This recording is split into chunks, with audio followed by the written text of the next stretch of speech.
Night folds itself over the land like a mourning cloth.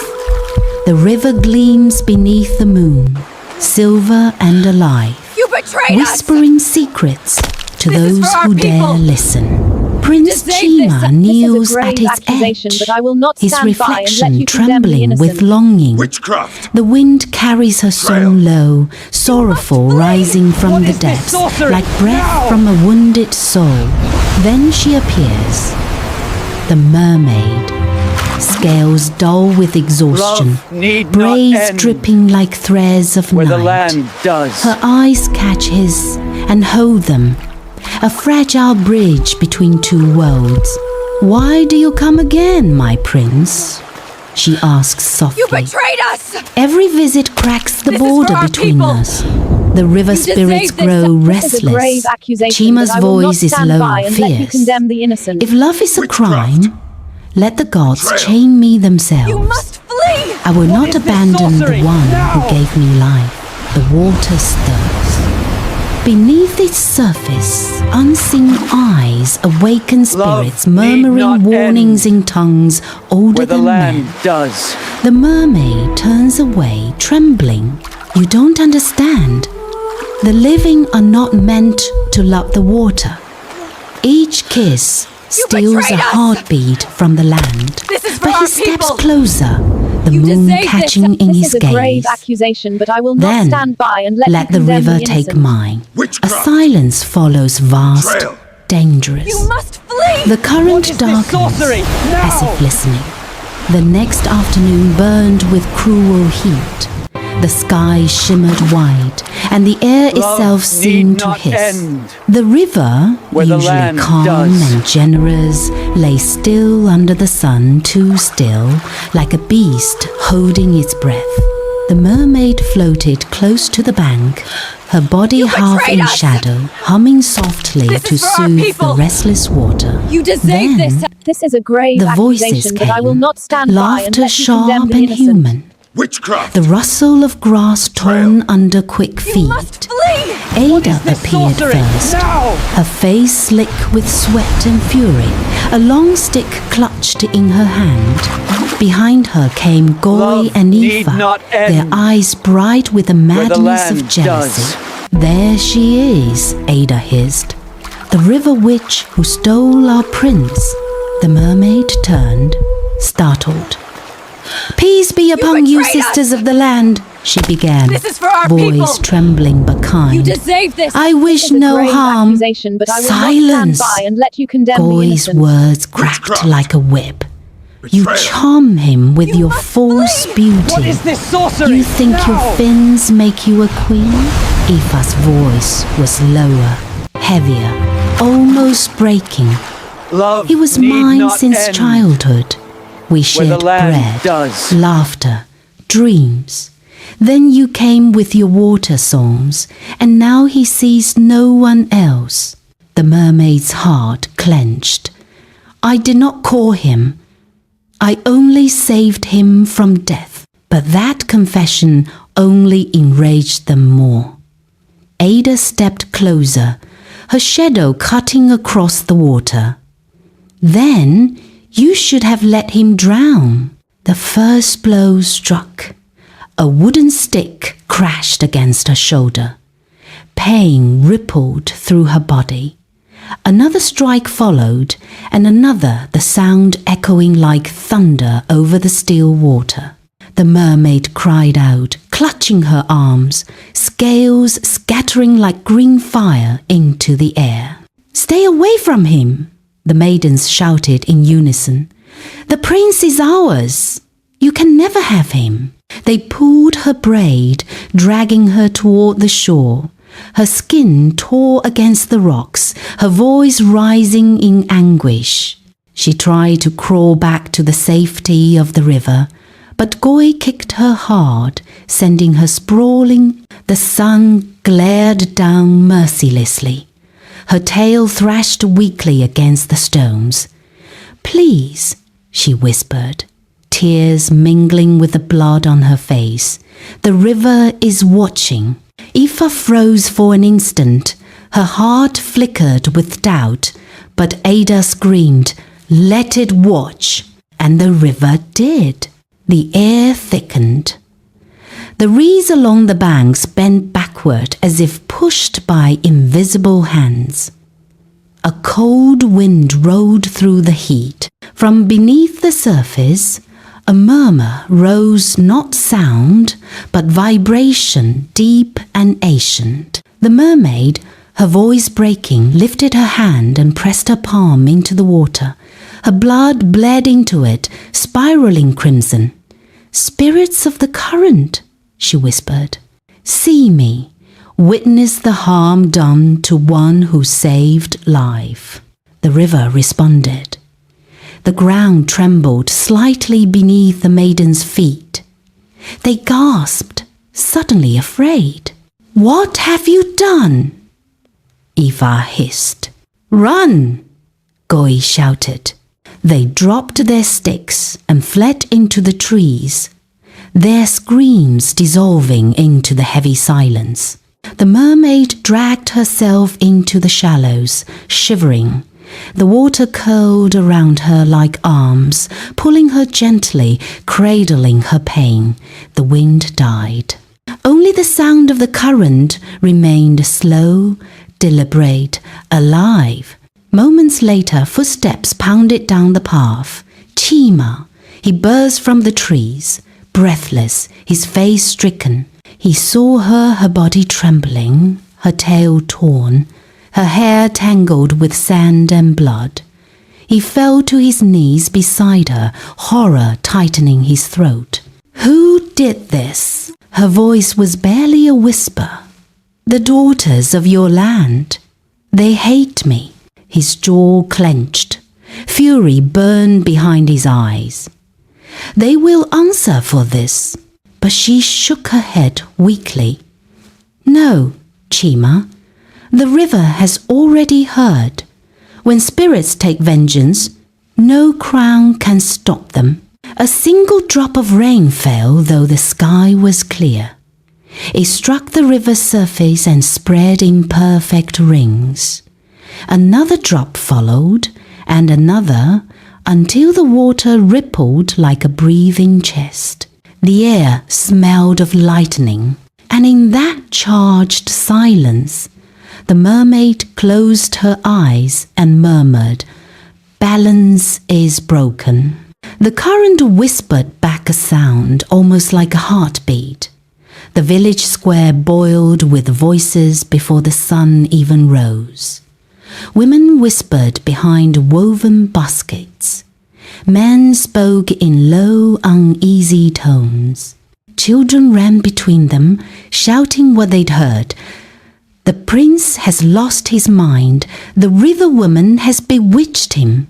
By noon, the drums began to beat slow, heavy, summoning all to the palace grounds. The king's guards moved through the crowds like shadows, spears glinting. The air trembled with anticipation. At the center of the square, beneath the ancient iroko tree, the maidens stood together. Ada, Goi, and Ifa wrapped in bright wrappers, their faces painted with tears that were not real. Their eyes gleamed with the triumph of the lie. "We will speak truth before the king," Ada hissed. "He will see what she has done. And when he forbids the prince from seeing her," Goi whispered, "the river witch will fade from sorrow. That will be our victory." Ifa looked away, her jaw tight. "And if she dies, what then? Blood has already touched the river. The ancestors may not forgive." Ada turned on her, eyes burning. "Forgive? The gods do not love those who defy their kind." The drums stopped.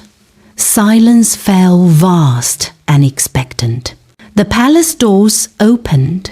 The royal court glimmered with gold and dust. At the far end sat the king, his face carved from stone, and beside him the queen, regal and silent, her eyes sharp as the edges of broken glass. The maidens fell to their knees. Great King, great Mother of our land, we come with heavy hearts. The prince, your son, has fallen into a spell. Speak clearly. It is the river woman, my lord. She has bewitched him with her songs. He sneaks to the waters each night. He defies your people. She will shame this land. She will make us the laughter of nations, a prince married to a fish. Gasps rippled through the hall. The queen's lips pressed into a thin line. The king's staff struck the floor, the sound echoing like thunder. Summon the prince. The guards vanished and returned moments later. Prince Chima entered, tall, proud, his face drawn but unflinching. He bowed deeply. My son, these maidens, daughters of our people, say you consort with a creature of water. They say she has stolen your will. Tell me, is this true? Chima lifted his head. His eyes did not waver. Yes, father, it is true, but she has stolen nothing. She saved my life. A murmur rippled through the hall. Queen, saved you? The day my canoe overturned, I drowned beneath the waves. My heart stopped. My breath left me. It was she, the river maiden, who pulled me from death. She pressed life back into me with her own breath, her own spirit. I live because of her. The queen's eyes softened. The king stroked his beard slowly, deep in thought. But the maidens were not done. Ada, shouting! Lies! She cast her spell upon you as you drowned. You belong to her now, not to this kingdom. My prince, you shame your mother's womb. Will you raise her above us, your people, your blood? She's not human. She cannot bear a king's heir. She cannot kneel in the temple. She is a spirit, and spirits always take what they touch. The words burned the air like poison. Chima's jaw tightened. He stepped forward until the maidens fell silent beneath his glare. You say she's not human. Perhaps not. But she is more human in kindness than any of you are in jealousy. While you mocked and fought, she gave her life to save mine. The court shifted uneasily. Even the guards lowered their eyes.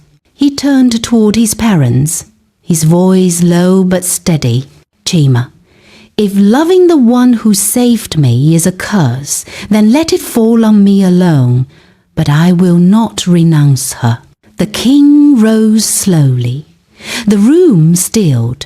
He lifted his staff and spoke with the weight of both monarch and father.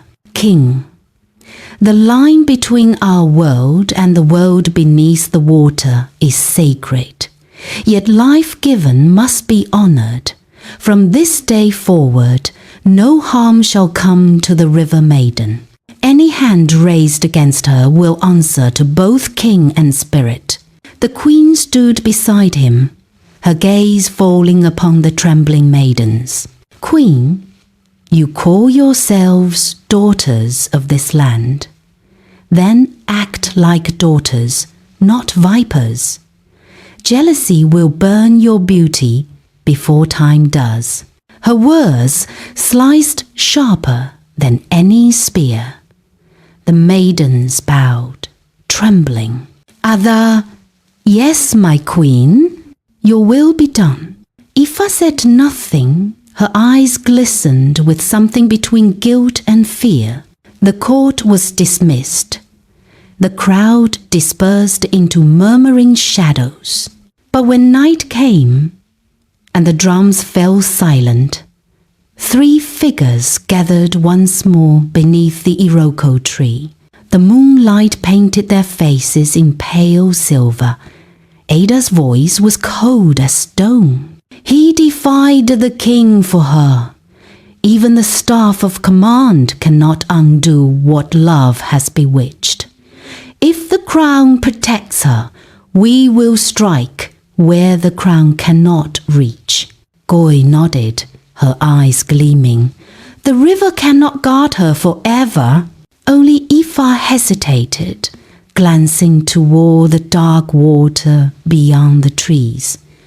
The surface gleamed faintly, alive, listening. Be careful, she whispered. The river remembers blood. But Ada only smiled, cruel and certain. Then let it remember ours. A cold wind swept through the branches. The iroko leaves shivered, whispering warnings that no one heard. The spirits stirred beneath the river. The balance tilted further. The next act of vengeance was already rising with the tide. The air before dawn was too still. Even the crickets refused to sing. Somewhere deep within the forest, thunder murmured though the sky was clear, a warning rolling beneath the skin of the world. The elders would later say the river had begun to dream. Prince Chima stood at its edge, watching mist rise like ghosts. His heart was restless, torn between rage and sorrow. The words of his father, "No harm shall come to her," were still fresh in his mind, but he knew the maidens' hearts were not bound by the king's command. Jealousy was a sickness that outlived fear. From the shadows of the reeds, the river stirred. The mermaid rose slowly from the depths, her green tail glimmering faintly in the pale light. Her voice was quiet, almost fragile. "You should not be here," she whispered. "The spirits are awake. They move restlessly beneath the current. Something dark walks the banks tonight." Chima stepped closer, his hand reaching for hers. "Let them watch. I will protect you." Her gaze softened with sorrow. "You cannot fight what has no body." He smiled a tired human smile. "Then I will give it one." But even as he spoke, the first cry broke the dawn. "There she is!"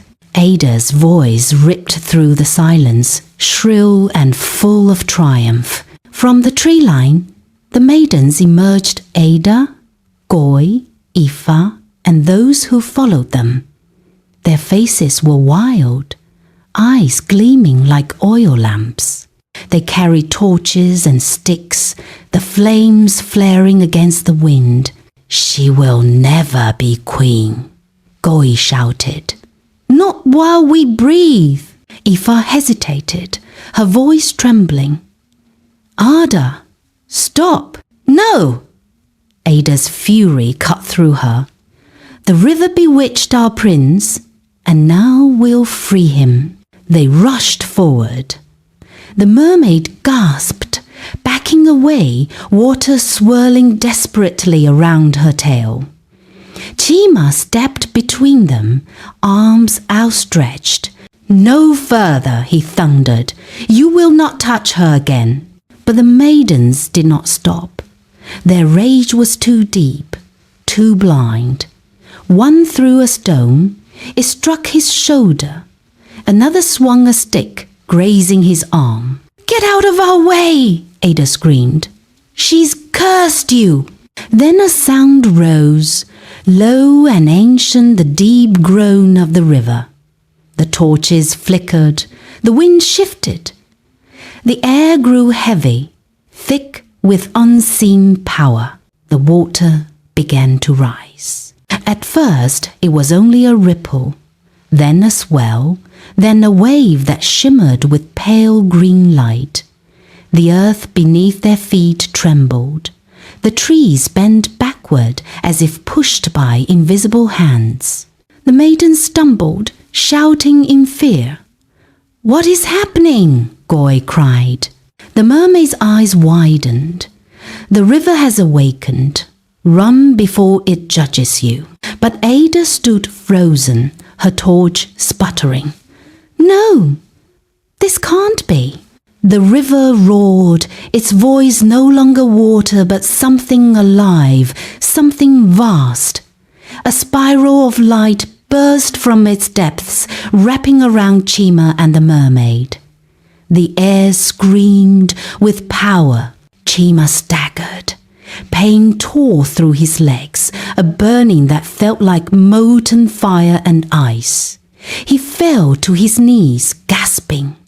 The mermaid reached for him, crying out, "Chima, what have they done?" He looked down and saw his skin glowing. His veins shimmered beneath the surface, turning silver, then green. His feet fused together, scales blooming like leaves in fast forward. His breath hitched. "It's the river," he gasped. "It's taking me." "No," she sobbed. "It's claiming you."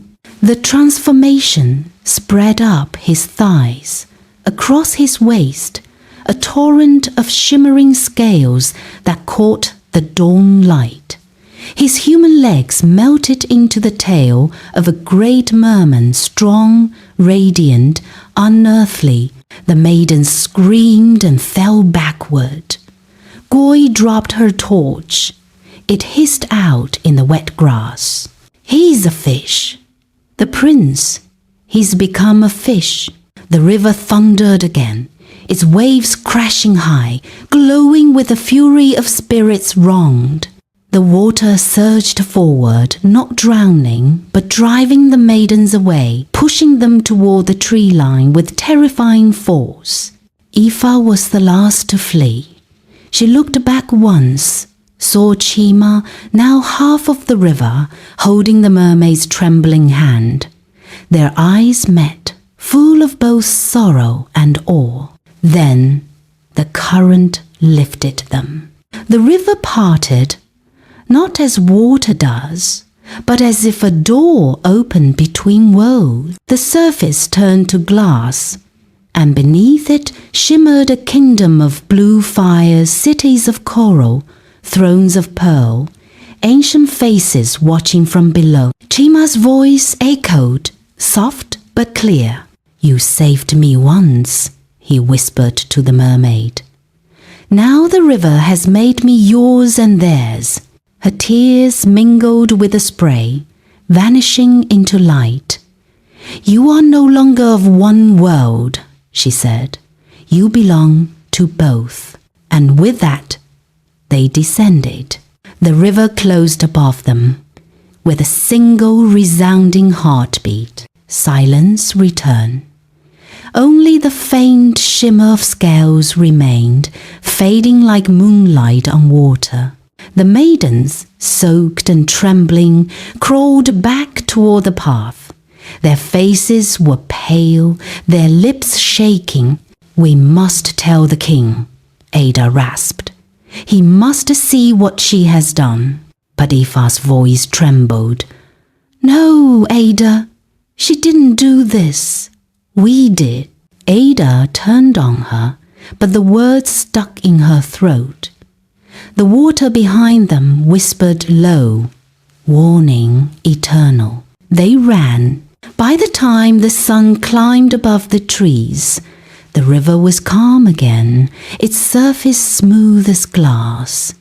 Only the faint hum beneath it, deep, alive, spoke of what it had taken.